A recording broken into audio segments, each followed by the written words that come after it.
সিপিএমের মতো প্রতিবাদে সামিল হয়েছে কংগ্রেসও। বিদ্যুতের স্মার্ট মিটারে বেলাগাম বিলের অভিযোগে বিদ্যুৎ ভবনের সামনে গিয়ে আজকে প্রতিবাদ জানায় কংগ্রেস। প্রদেশ কংগ্রেস সভাপতি শুভঙ্কর সরকারের নেতৃত্বে মিছিল হয়।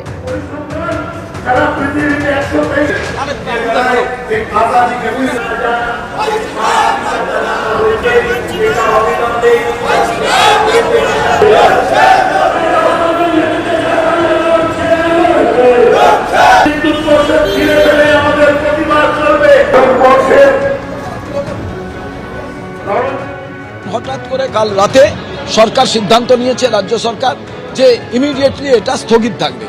কিন্তু এই প্রজেক্টটা পার্মানেন্ট বন্ধ হলো না, এটা শুধু বাই ইলেকশন, সামনে 2026-এর নির্বাচন, এটা হচ্ছে টেম্পোরারি স্থগিত করা হলো।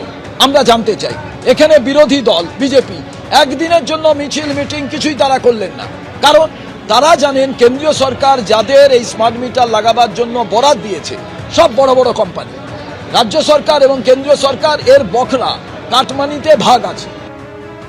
পেটপথে নেমে আন্দোলনে চাকরিহারারা। কলকাতায় 2016 United teaching and non teaching ফোরামের মিছিল হয়। মৌলালী থেকে শুরু হয় এই মিছিল, যাওয়ার কথা ছিল শহীদ মিনার পর্যন্ত। কলকাতা পৌরসভার সামনেই মিছিল আটকে দেয় পুলিশ। মুখ্যমন্ত্রীকে এবং শিক্ষামন্ত্রীকে খোলা চিঠি চাকরিহারাদের চিঠি গ্রহণ করে পুলিশ। তাদের চাকরি এবং বেতনের বিষয়ে বিবেচনা করার দাবি জানানো হয়। তাদের অযোগ্য বলা হচ্ছে, কিন্তু সেটা প্রমাণিত হয় নয়, দাবি চাকরিহারাদের।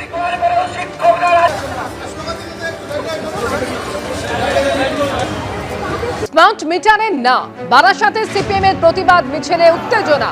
বারাসাতের নপাড়া ইলেকট্রিক অফিসের সামনে বিক্ষোভ চলছিল, আর সেখানেই উত্তেজনা তৈরি হয়। বিক্ষোভ সামাল দিতে পুলিশের সঙ্গে ধস্তাধস্তি সিপিএম কর্মীদের।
যত দুর্নীতি, যত চুরি তৃণমূলের যে নেতারা করছে, তাদের বডিগার্ড এই পুলিশ।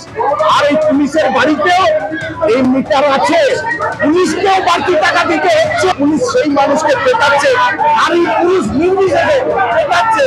এটাই দলদাসত্ব।